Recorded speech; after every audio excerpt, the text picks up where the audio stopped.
Perfect.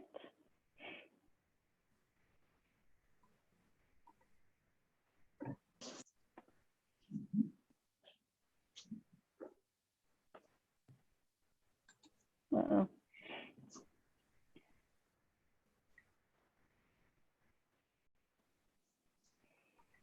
Welcome to FrankTalks. It's May 11th, and we are so glad to have you here this morning. I'm Mindy Tate, Executive Director for Franklin Tomorrow, and we wanted to welcome you today to FrankTalks. Our topic today is mental health awareness and our response, and we're gonna do a few things before we do that and introduce our panel. I think you can see our panelists, most of them here online, and we're going to go through this, but I wanted to introduce Franklin Mayor Ken Moore. Hi, Mayor Moore. Amy Alexander from the Refuge Center. Wave. Cindy Siler from Mercy Community Healthcare. Franklin Police Chief Deb Faulkner. And Grace Eakin from the Tennessee Suicide Prevention Network. And we're going to go to and start with thanking our sponsors, which include Williamson Medical Center and Renaissance Bank. And we have with us this morning from Renaissance Bank, Tony Sharp. Tony, unmute yourself and tell us a little bit about what's going on at Renaissance Bank. Good morning, Mindy. Hey, we're just super excited to be on here today, and we're even more excited to get back to seeing each other in person too. Always excited to be a sponsor for Franklin Talks and the great things that you guys do there. And we're really excited here at Renaissance Bank about how our bank has been able to help thousands of small businesses recently. And just we want to give a shout out to our team here in the Williamson County area. Just overall for the, we have, I think we've taken over 10,000 PPP applications for the Paycheck Protection Program. Just here in Williamson County, we'll fund over $10 million to small business. We don't have those final numbers just yet, but it's going to be well over $10 million just into the Williamson County. So glad to be able to help those businesses get them the funds that they need to stay in business, to keep paying their employees, and it's just it's a difficult time, and we're here. We're glad we're able to help that. Great. So if people need more information about PPP or just about Renaissance Bank, how can they get in touch with you? Absolutely. They can come down to our office. We're just right across from the Franklin Police Department. I could show you on my camera here. Just across the street. We're also on Carruthers, 9135 Carruthers Avenue next to Tin Roof 2 and Starbucks. They can come in. They can go to our website at renaissancebank.com. There's still funds available. They'll probably last through the end of the month. So if you're a business owner, individual contractor, sales proprietor, we can help you still if you haven't received funds. If you're a client or if you're not a client, we've been able to help so many people. So Great. Please. Well, thank you so much, and we'll see you soon. And thank you so much. We're going to move on into the program now, and we have another partner in presenting our Frank Talks each month, and that is Williamson Medical Center. And we are going to play a video from Williamson Medical Center encouraging you to continue to seek medical treatment for conditions or things that occur, because it is safe to go back and see your family physician.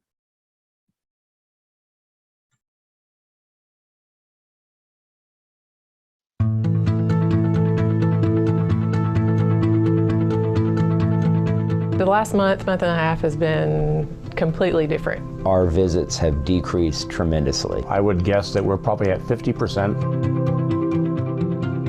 I understand there'd be certain things that can be delayed, but I'm concerned as well as others that there are people that are sitting on medical problems that it would be to their benefit to get evaluated sooner. I do feel like patients are ignoring symptoms right now out of fear.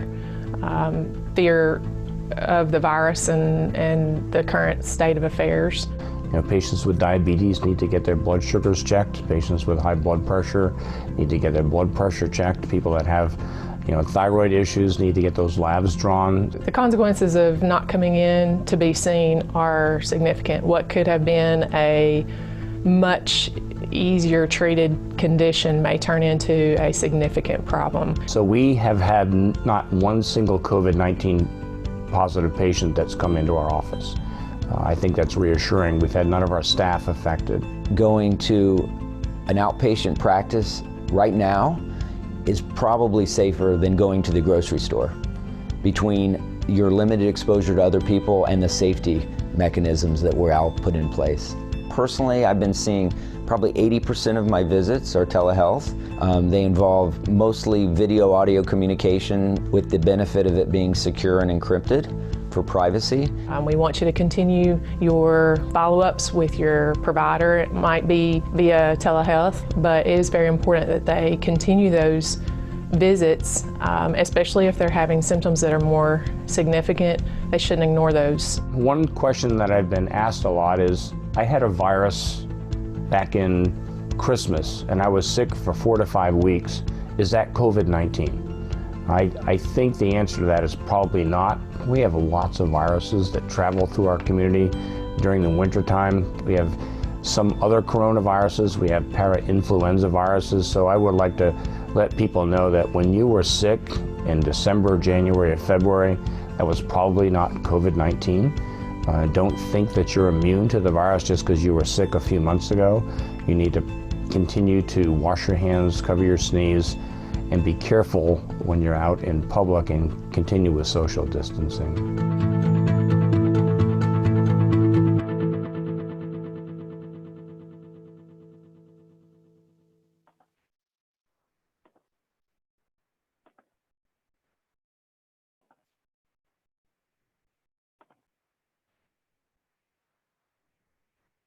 Thank you to Renaissance Bank and Williamson Medical Center for being our partner in presenting Frank Talks on a monthly basis. We also want to say thank you to the over 60 donors who helped us raise almost $6,000 last week during the big payback. We're really appreciative of your support, and it supports programs like Frank Talks, Breakfast with the Mayors, Get Fit Franklin, and other initiatives that we have. So we really appreciate those donors. It was a great experience for us and a lot of fun, and we shared a lot of great information about Franklin Tomorrow, and you can see a lot of that on our Facebook page. Some of you are watching this on Facebook, and we hope that's coming through well. But now we're going to go and talk a little bit about some of the initiatives that are coming forward. We'll talk about the Fund Help Franklin initiative in a little bit, but first we're going to hear from Franklin Police Chief Deb Faulkner about her department and what they're seeing in terms of response for mental health calls and other initiatives that you've had to deal with as both before this crisis and since this crisis. So Chief, if you can log in. Good morning. Thank you for the opportunity to speak on such an important topic.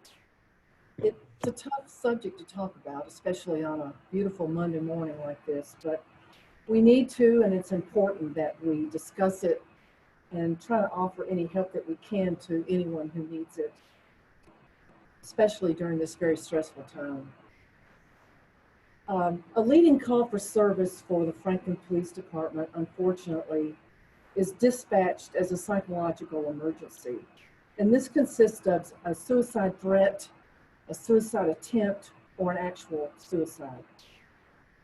Police officers are often the first on the scene when someone is in crisis.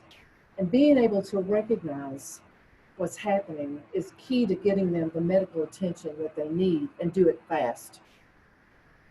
Every police officer at the Franklin Police Department receives 2 days of crisis intervention and de-escalation training.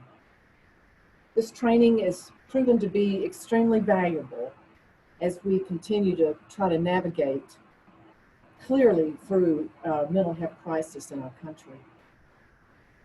From a law enforcement standpoint, it's our observation that people are stressed. I mean, that's a given. They're worried about their health, the health of their family. They're worried about losing their job and their loss of income. It's just a tough time right now.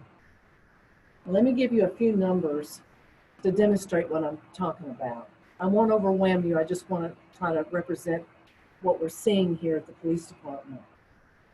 For the first 4 months of 2020, there were 64 psychological emergency calls.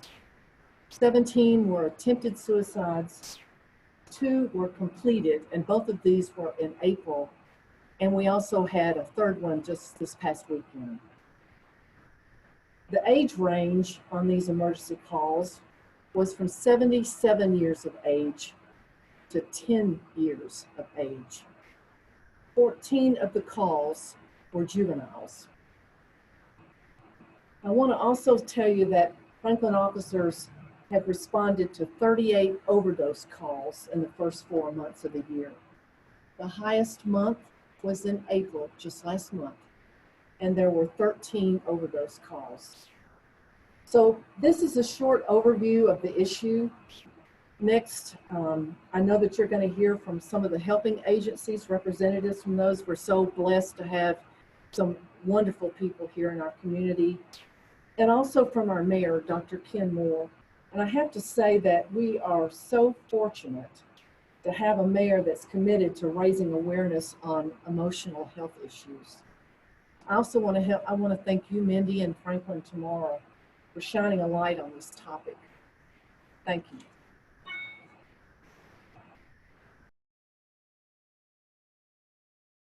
Thank you so much, Chief. We really appreciate that and hearing from you this morning.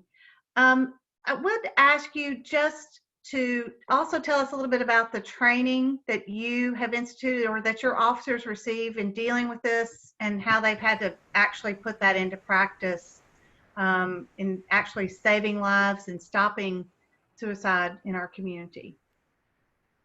We use a lot of volunteers to participate in this, both from the helping agencies, from the medical field, some folks from Vanderbilt, and also from Veterans Association, because we have so many people that live in our area who are also veterans.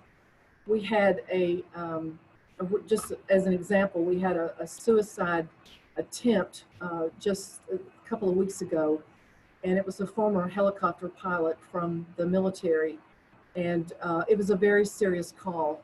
So officers being able to recognize what the subject is going through, what the individual is expressing, and be able to de-escalate that is so important. We actually do role playing. We have some actors to come in, some people to observe how the officers respond to the scenario that's presented, to actually give them an opportunity to use the skills that they learn in the classroom. Unfortunately, as soon as they get out in patrol, they use these skills for real. I had an officer just the other night. We had 3 psychological emergency calls just back to back, and he responded to 2 of those, 2 of the 3. We do debriefings a day or so later to let officers talk about what they experienced so that we can maintain their mental health as well, because they deal with so much of this, and I think that's important. It's very critical that this training occur and all of our officers realize it and see it. I think they're astonished that a community like Franklin has such, what seems to me to be a large quantity of these calls.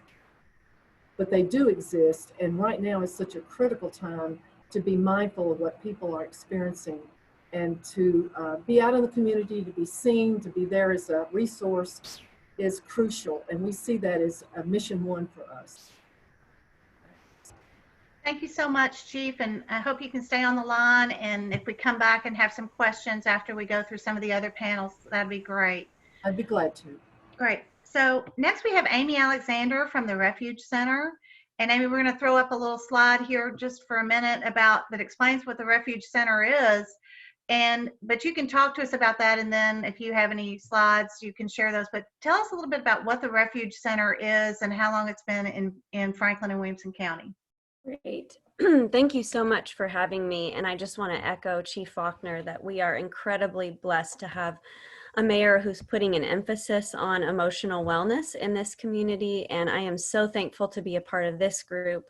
And we've developed some wonderful friendships as we all work towards a common goal. So the Refuge Center for Counseling, Jennifer Gillette and I co-founded the organization in 2005. So we're in our 15th year of operation in the Franklin community. We do have individuals that come to us from 17 counties in Middle Tennessee.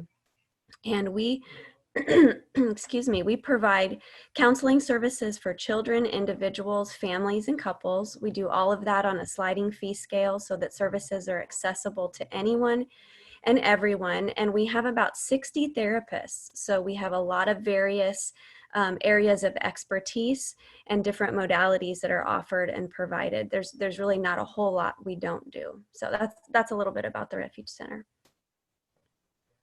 So tell us a little bit about what you have seen in the last year and particularly maybe in the last 3 months in terms of need and how the Refuge Center is responding to that in our community. It's great. Yeah. Well, you know, this has been a hard time for everyone. And what we know for sure is that suffering does not discriminate. People tend to categorize or think about mental health as something like a bipolar diagnosis or major depression. But I think it's so important to note that it's not just those kinds of things. It's also things like anxiety, relational challenges, or grief and loss. And the truth is that these are real life issues that all of us will face at some point or another. So it's so important that we continue to educate and destigmatize what mental health really is. The great Mr. Rogers, he said, if it's mentionable, it's manageable. So if we can name it, we can manage it. If we can feel it, we can heal it. And so we've got to be talking about the fact that regardless of the community that we live in being so educated, so many opportunities and so much wealth, that doesn't mean that we don't struggle. And so at the Refuge Center, we see the primary reasons that people call us are anxiety, depression, grief and loss, and relational challenges. We also see some domestic violence, sexual trauma, and other things like that. And, you know, counseling is not just for traumatic events. Counseling is something that can help us recognize our blind spots. It can help us develop practical coping skills. It helps us to set good boundaries. It empowers us to use our voice and to know that we matter. So again, these are things that are helpful to every citizen. In terms of what we've seen in recent months, you know, I would like to qualify it really as grief. And when you think about the continuum of grief and the stages of grief, denial, anger, bargaining, depression, acceptance, and we cycle through those things. Our community and our world, we have felt those things as we have navigated the tornadoes and COVID-19. So we are grieving, and it's okay to name it as such. There's one thing I would like to introduce to those who are on this call today, and it's a term called our window of tolerance, okay? So the window of tolerance is the zone where we function most effectively. We're able to think reasonably, we're able to manage the tasks that we have in front of us. When we get above that zone, that's hyperarousal, and we're irritable, uncomfortable, panicked, we're kicking into that fight-flight mode, and we start to feel like we're losing control of even our own bodies. When we drop below the window of tolerance zone, that's hypoarousal, we're lethargic, depressed, we feel spacey, and we lose track of time. So stress and trauma shrinks our window of tolerance. And what I'd like to say is that all of us, as a result of this pandemic and this crisis, have had days or even weeks, certainly moments, where we have gotten outside of our window of tolerance. And that's just the nature of what we have faced. And so it's okay to normalize that and to say, when I recognize I'm leaving my window of tolerance, I'm going offline, I'm going to need some strategies to recalibrate. And certainly therapy is one of those strategies that we can, reach out and ask for help. So you mentioned this in our community, and we can talk. Maybe Cindy will address this as well with Mercy, but we're a more diverse community than we have been in the past as well. And needs exist not just for those who are English speaking, but other needs. And Cindy, if you need to jump in, but tell us, Amy, how can those who maybe are not English speaking as their first language, is there help for them, or how would you refer them to seek treatment? Absolutely. We have several therapists at the Refuge Center who are Spanish speaking and can provide services to those who need that kind of support. Cindy, let me ask you though to jump in and speak to that, both on the medical side and the mental health side.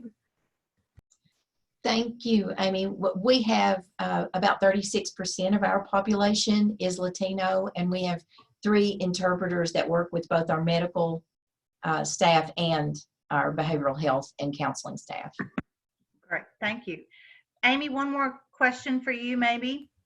So you're in a space now and in kind of the core of Franklin, but you've got some plans for the future, and tell us a little bit about that. And congratulations, I think you all raised over $80,000 in the big payback, so congratulations on that.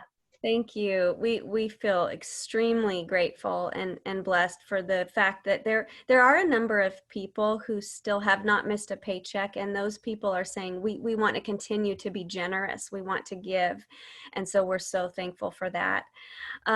Yes, so right now we are located at the entrance to the Forest Crossing subdivision at the corner of Forest Crossing and Royal Oaks. We've been at that space for about 8 years, but we've got at this point nearly 72 staff sharing 22 offices. Wow. And we are seeing about 3,700 people for nearly 30,000 counseling sessions a year in that space. So it is tight. And really, you're seeing these articles all over social media that mental health really is the second wave of this pandemic. Last week alone, we received 47 referrals. So we know that the numbers are only going to increase. So last August, we closed on 7 acres of land right off of Long Lane, very close to the fairgrounds in the Berry Farms area. We have paid that land off. And it is our intent to develop a campus that is a healing experience in itself. We would be able to build a facility where we can increase our services by 30%. And even though it's a tough time to be in a capital campaign, we cannot push pause on that because the demand is so high. Our wait list was up to 200 before this pandemic, and it's only going to increase. So we have got to find a way to move forward. So thank you for recognizing that, Mindy. And you spoke about the wait list, but that shouldn't, just like the commercial or the information we saw from Williamson Medical Center, that shouldn't stop people from reaching out if they feel they are in a crisis situation. And both you and Cindy can talk about that, or the chief. It shouldn't stop them. There are ways to even just to text. I think it's text Williamson to 741-741, and that puts you in a queue.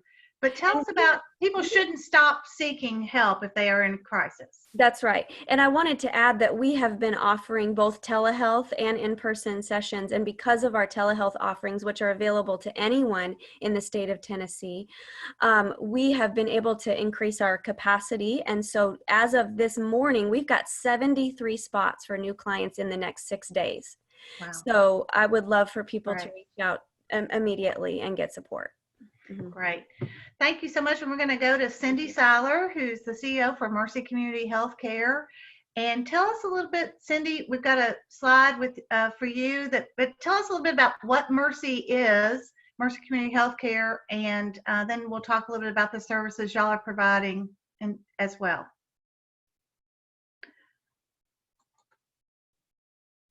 Unmute. There we go. There. Unmute yourself. There you go. There I am. I'm looking for my PowerPoint to go ahead and put that up for us so that we can move forward with that. And I think this will be my first time, Mindy, so there we go. Can you see it? I don't see it, but okay. Carly, we can put it up for you if you like, but we'll let you try one more time. Okay. Let me go back to share screen. And then click on your PowerPoint. Okay. And then it should ask you to start sharing. I Okay. This was moving so smoothly. Well, Carly is going to start screen sharing, and she's got your presentation loaded, so we'll just put it up. How about that? Perfect, perfect. Do I just tell her when to switch? Yes, ma'am. I'll be quick then. Well, first off, let me do the same thing that Amy did. I want to thank you, Mindy, for hosting this and giving awareness to mental health in the month of May. I'm grateful every single time I hear Chief Faulkner speak, because we have such an awareness in this community, and she's so good at getting her staff trained. And of course, I want to thank the mayor, as always, for being so aware of this. We're so grateful to live in such a community. I want to thank Amy for the window of tolerance. I've learned already this morning, and I can be the first to share that I've been outside, either above or below that window of tolerance for many times in the last 2 months, in the last 8 weeks. Much like Amy and the Refuge Center, which is our partner in ministry, we are a ministry. We exist to reflect the love and compassion of Jesus by providing excellent health care to all and support to those families. Next slide, Carly. But we are also a federally qualified health center, which means that we provide primary care and medical services, including psychiatry, in addition to the counseling that we provide. And what matters most to Mercy is that we provide quality care, and that care is integrated from medical, physical, mental health, behavioral health, and spiritual health. And that is provided, just as Amy and the Refuge Center, on a sliding fee scale. We do provide that regardless of anyone's ability to pay. We take insurance. We are probably the only service in this area that primarily serves the teen care population for these services. And so it's very important to us as a ministry and as a federally qualified health center that folks understand we have financial counselors that work with them. Next slide. Our services are primary care from pediatrics to adults, and psychiatry, pediatrics to adults. And then we have the counseling center, all of this located in excuse me, a variety of suites in the Williamson Square Mall. And the counseling center provides much the same services that the Refuge Center provides. But again, we are properly proud of the way we integrate those services with our primary care physicians and providers, so that we have a position at Mercy called a behavioral health consultant that is on site with the primary care provider and the psychiatric provider, so that a warm handoff can take place if behavioral health counseling is needed. We also have the Patient and Family Support Center, where our care coordination staff do all kinds of things, which, next slide, I think, to help us with that integrated care. Last year, we saw over 11,000 patients. A little over half of those were children, and the rest were adults, obviously. Slide. And again, primary care, chronic care management, and the psychiatric services that tend to go from medical care to the mental health counseling. Go ahead, Carly. And as I was talking about the care coordination, our whole goal is to take those visits, and where it's indicated, go from medical to the mental health counseling within the same diagnosis that the Refuge Center talked about, as far as depression, schizophrenia, ADHD, and anxiety, things that all of us are have the ability to experience and need to feel confident with no stigma to get help for that. That integrated care ends up being what we call at Mercy the healthcare hub. Go ahead, Carly. So again, there's our mental health services. We do have 16 on-site counselors and a total of 31 counselors, including our school counselors. We're in Williamson County schools, 19 Williamson County schools, and also in Marshall County. Slide.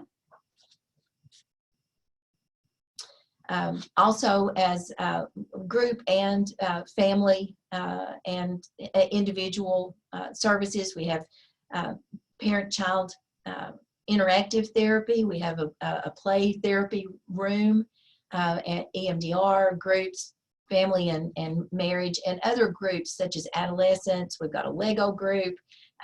We do a lot of group therapy in our facility. And again, we're just like the Refuge Center. We're in tight quarters at this point. Slide. And as I said, we have over 30 schools that we're in. Unfortunately, with the pandemic, we had to lay off many of our school counselors. And so we're working now to reconnect with those students and their families through telehealth. Carly, go ahead with slide. What we've done with COVID is I can tell you that just like Williamson Medical Center said in their video, we're about 40% down on any of our patients coming in. We immediately went to telehealth with our psychiatric services, and then soon thereafter with our counseling services. So about 40% of what we're doing right now is telemedicine in those two areas. Slide. And that is growing. The demand that Mindy, you asked about, immediately we have counseling available for telehealth. It's given us the ability to allow many of our counselors to telework, and that has opened up our ability to see more patients. We do still have a list with our psychiatrists and our 4 psychiatric nurse practitioners that goes out as far as October, but we encourage people to call and we can try to work folks in. And as I said, our counseling is open. And I think I have maybe 2 more slides. I do want to encourage, just as the Williamson Medical Center did, for folks to please come for your physical needs. Do not hesitate to come to the doctor. Our emotional needs, as Amy so well articulated, are at a heightened experience now, and we need to be aware of each other. We need to be supportive of each other, and what we're trying to do is continue that mission as we move forward. 2 weeks ago, we started telehealth with our primary care pediatrics. We're not there with adults yet, and we just encourage folks to go to your doctor, call in, and do what you need to do to take care of yourself. Don't let this fall behind. And I think that will be my last slide. Was just to let folks know we have 164 professional folks at Mercy Community Healthcare, all there to make a difference. And we're very proud of what our folks have done to continue to stay open, to continue to care for people. They're all in their PPE and their mask, and we're doing what it takes to care for folks in the name of Christ. Great. You had a monumental year. This is a celebratory year for you all. You've been in. Tell us a little bit about the history. How many years Mercy has been around?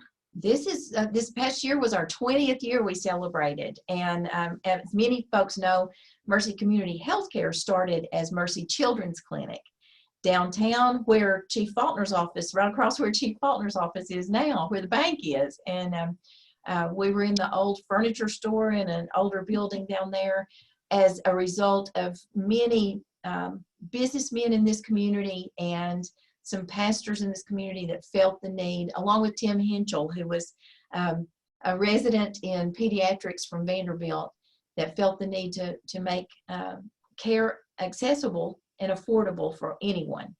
And we have continued that mission, and we're there now. Not in that location, And just the continued growth of Mercy is pushing you to also have to look and try to plan for the future and where you all might be able to be in a space as well, correct? Yes, Mindy, thank you. We're in much earlier stages than the Refuge Center in that quiet phase of capital campaign to have a building, a standalone location for us so that that integrated care can be more efficient and more effective, and hopefully we can see more than 11,000 patients.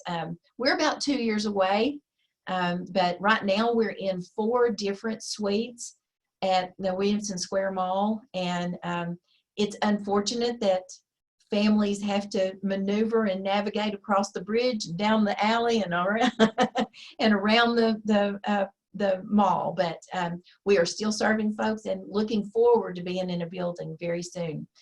We've got the beginnings and the origin of a schematic that's about 35,000 square feet. Wow, great. Thank you so much. And ladies, we may be back to you, but we're going to go now and talk to Franklin Mayor Dr. Ken Moore. Ken, you have really, you're a physician by practice, though retired. Tell us a little bit about what you saw and led you in the last year to really undertake a new initiative called Find Hope Franklin. Unmute. How's that? Better. Good morning, and thank you so much for having me today and giving me an opportunity to speak just a little bit. As many people know, Franklin was declared one of the healthier communities in Tennessee under Governor Haslam's administration, and that was quite a feat that we accomplished with the help of Franklin Tomorrow. And we identified 4 different areas of healthcare that were important for our community: tobacco cessation, obesity, activity, and mental health. And what we found is that there was not much conversation about mental health, even though you've heard this morning about the need in our community. You've heard it from Chief Faulkner, what her folks are seeing. You've heard it from Amy. You've heard it from Cindy. So one of the goals that I wanted to see happen was more conversation and get this on the table so it's not a taboo to talk about it. I had some conversation with a number of folks in the community that were very encouraging. And so one of the folks I consulted with was, if I can, there you go, Marianne Schroer. And Marianne and I sat down and we talked about what a blue ribbon panel might look like in our community. And you can see all those names on there, and there's lots of different, lots of diverse talent there, from ministers to counselors to mental health experts.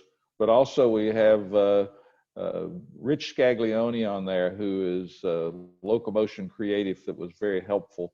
And we also have Mike Allday, who was helping us with PR. So that's our committee, and it's probably been one of the greatest pleasures I've ever had working with this group. We started out with and Mindy is on that group. We started out with 4 different sessions facilitated by Gary Miner to really figure out what we were going to do and what our goal was. And so that we came up with a mission statement, which is something that's important, and right there it is on your screen. But particularly wanted to emphasize we're a community that cares not only for the economic, physical health, but also the well-being, mental health well-being of all of our community. So we started out after we identified our purpose and we found our name, Find Hope Franklin. The next step was to do 4 different things. First was we found that we needed a good place for people to go to find the help that they needed. We found that there are great resources out there, but we were confused as far as how to find those resources. Second, we thought that there needed to be a website Third, we identified that it was important to train people on suicide prevention. And lastly, we identified some needs in our community for a long-term vision. So we came up with Find Hope Franklin as our logo. I think you'll find that it's an attractive logo, and also I think it's tells a lot about our community, that Franklin is a place that cares. The QPR training, I like to equate it to CPR training. Everybody should know CPR training. And you know, there are lots of opportunities for people to learn that in our community. And the goal of the group is that everybody in our community should know what QPR, question, persuade, refer, is. And what we'd like to do with a grant that Franklin Tomorrow has obtained is train a group of trainers, which is a very extensive course, like a full day, and then go out into the community to various social groups, various civic clubs, church groups, whoever would like to learn and teach the community about QPR. It's a known, proven strategy. It works. And this is going to save lives in our community. The next thing we identified is that we have some very talented resources in our community. But we found that people that have a mental health crisis, those folks that Chief Faulkner was talking about, they have two destinations typically, jail or the emergency room, because there aren't enough facilities and opportunities in our community. And if you can imagine, the worst place to put somebody having a mental health crisis is in the back of a police car, and then the next thing is go to the emergency room or the jail. So we'll be studying other communities and how they've developed a facility that has a continuum of care from the time the patient or the person goes there. It'll be much better for our police to have a place where they can take folks and get them integrated into a treatment program.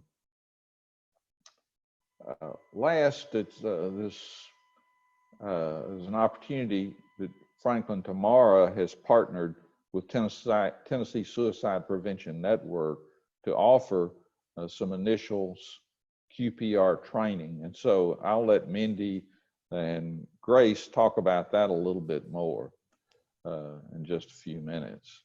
So that's just kind of in a nutshell where we're at with this group. I really can't express how happy I am to have worked with this group and continue to work with this group moving forward.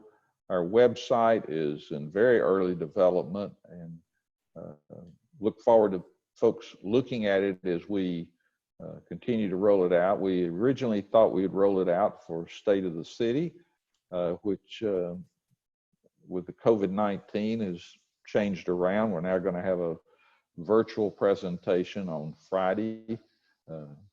We'll be releasing it at 6 o'clock. So.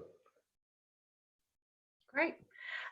So, I mean, you have been working on this and this committee, and so honored to be part of it, has been working for over a year, but really you saw the need even intensified as the pandemic came about, correct? So, well, you make a great point there. You know, we have, I love to use Amy's analysis. There's a lot of pain in our community, and I believe there is a lot of pain that people don't talk about.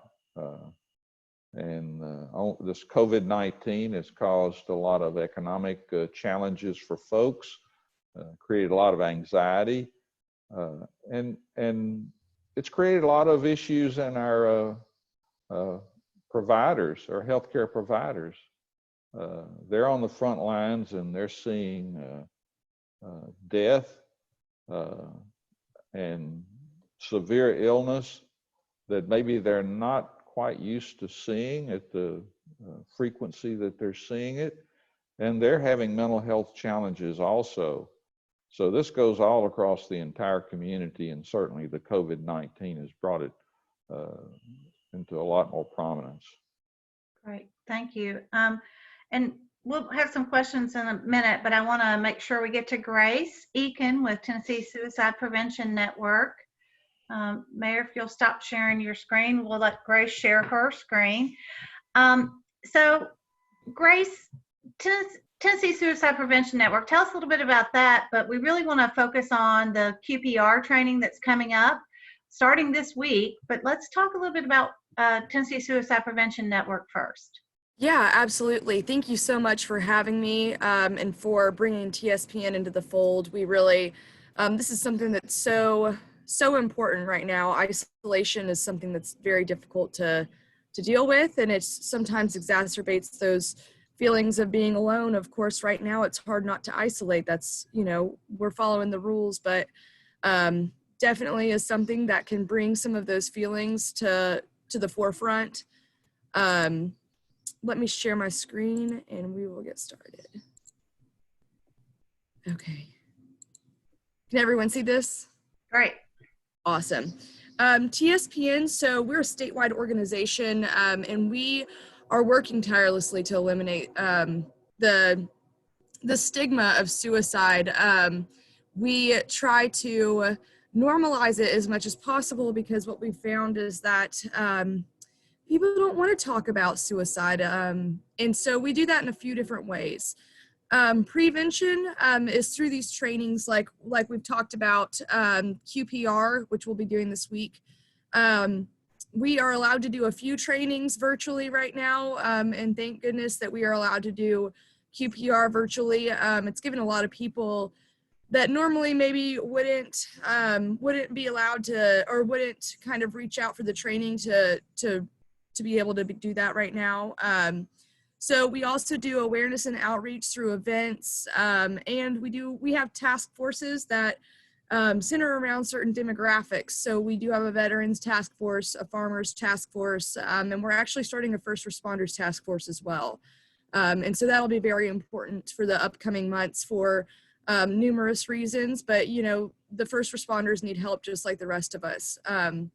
Intervention, so we do crisis direction and counseling. We partner a lot with different counseling and walk-in centers. We try to kind of spread that as much as we can. We're really a resource giver to make sure that people in the counties that we are in charge of, that they know where the closest place to go is besides one of the emergency rooms, instead of calling police.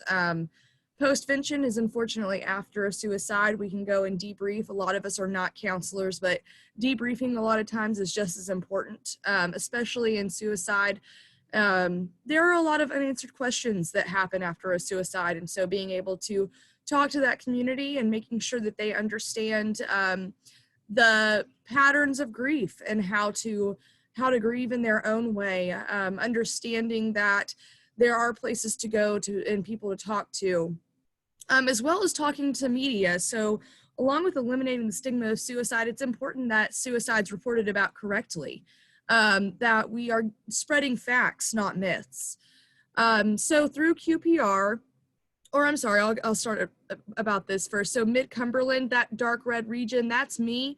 But every color in this map represents another one of me around the state. So we are statewide, like I said, and we are doing our best to hold these trainings, especially virtually right now. With QPR, so as Mayor Moore discussed, it's question, persuade, and refer. The idea behind it is the more people that are trained in QPR, the more people that we can reach. Even the most isolated in our communities will still have someone around them that can question them about their thoughts of suicide, persuade them to stay alive, and refer them to long-term help. It's not intended to be a form of counseling or treatment. Unfortunately, no one will leave a QPR session, a counselor, but a lot like CPR, it's intended to offer hope, but it's the middleman, right? We're not the long-term doctor, but we're there in a time of crisis, just like giving CPR would be. So I know that this is a long slide, but it really does kind of break down exactly what it is. It's about 1 or 2 hours, and we learned about statistics about our state. We learned about statistics about suicide in our specific counties, and how our state and our counties are ranking against United States as a whole. It's important to know where we are, right?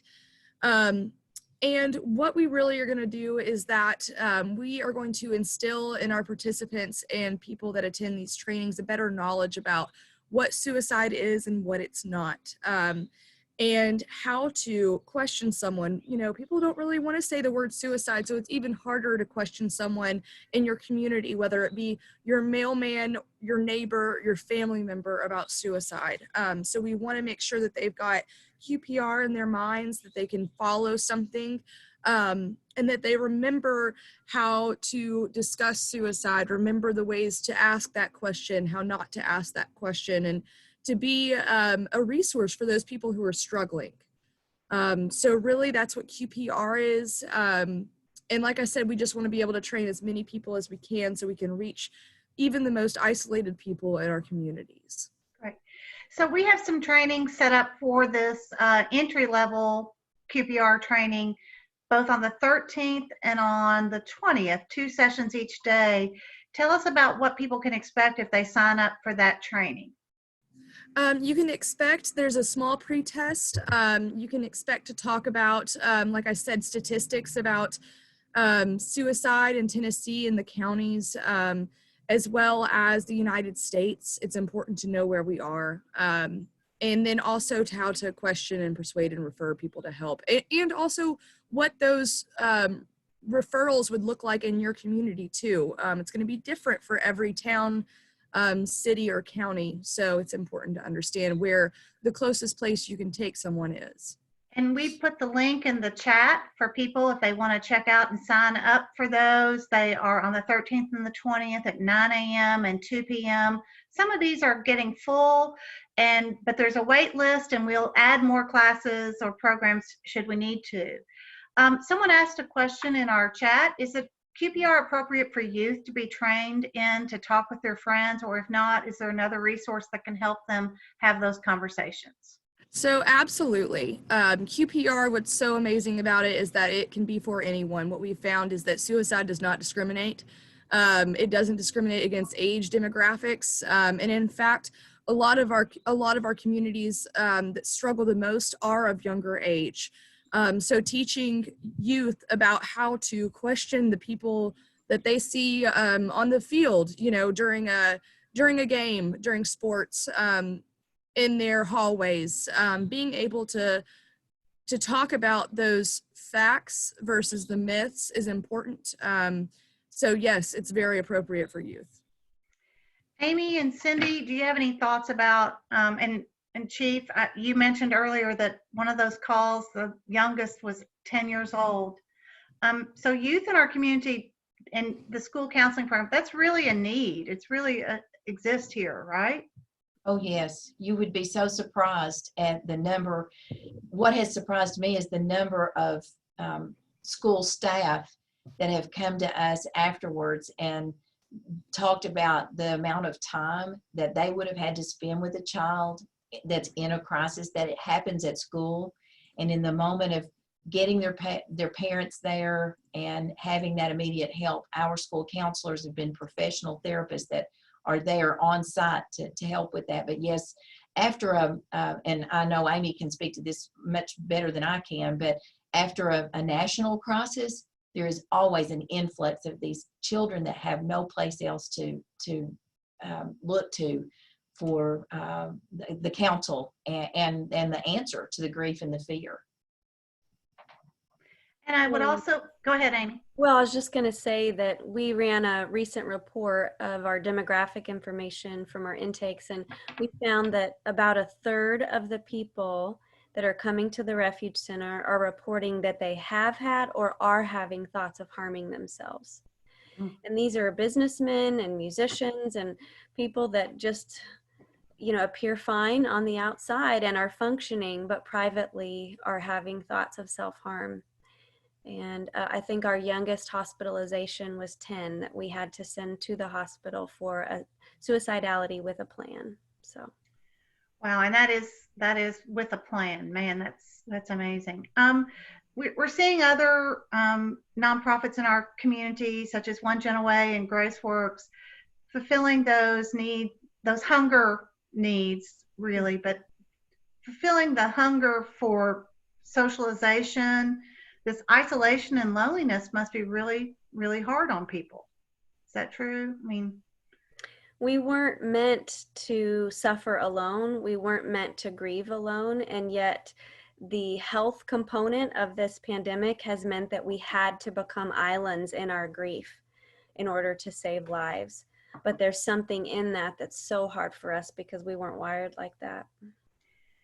and we're encouraged to wear masks if we're out, so it's hard to do that smile that might change someone's day, but stopping to say hello, even just making sure you speak to someone if you pass them on the street or in a store, Yes. that can be a good tool as well, right?